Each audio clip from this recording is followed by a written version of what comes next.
السلام عليكم ورحمة الله وبركاته. اليوم جيناكم بخبر رسمي وصار بزاف لكل الشباب اللي كينتظروا مباراة التعليم 2025. الوزارة أعلنت رسميا عن انطلاق عملية الترشيح، وهاد السنة فيها مفاجآت مهمة ومفرحة بزاف، غادي نوضحوها لكم بالتفصيل خطوة بخطوة. أولا، وزارة التربية الوطنية والتعليم الأولي والرياضة أعلنت عن تنظيم مباراة ولوج سلك أطر الأكاديميات الجهوية للتربية والتكوين، أو ما يعرف بمباراة الأساتذة، دورة نوفمبر 2025. الخبر المفرح هو أن السن المسموح به ارتفع إلى 35 سنة، بعد ما كان محدد في 30 فقط، وهذا يعني أن آلاف الشباب اللي كانوا خارج الشرط ديال السن عندهم الآن فرصة جديدة للترشح.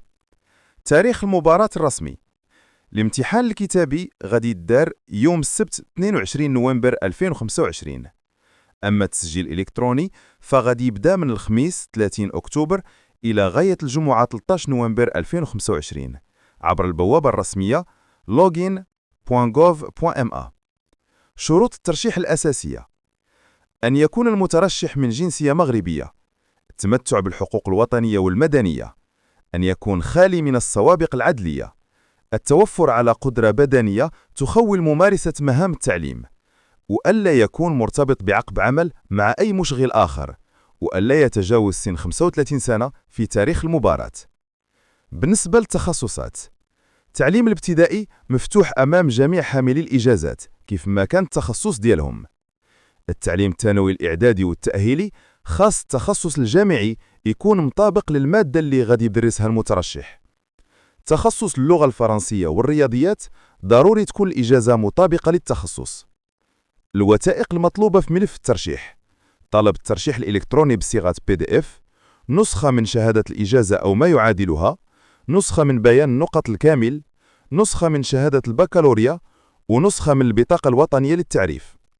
المراحل الزمنية للمباراة: الانتقاء الأولي غادي يبدأ يوم 17 نوفمبر، الإعلان عن لوائح المترشحين المقبولين، ثم الاختبار الكتابي يوم 22 نوفمبر، والناجحين في الكتابي غادي يتوصلوا باستدعاء رسمي لاجتياز المقابلة الشفوية.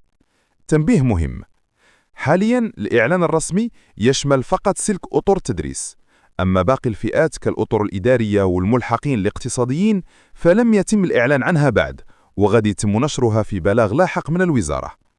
وفي النهاية كنبغيو نقولوا لجميع المترشحين هذه فرصة ثمينة، حضروا مزيان، راجعوا المواد الأساسية، وتابعوا معنا آخر المستجدات أولا بأول. بالتوفيق للجميع، والسلام عليكم ورحمة الله وبركاته.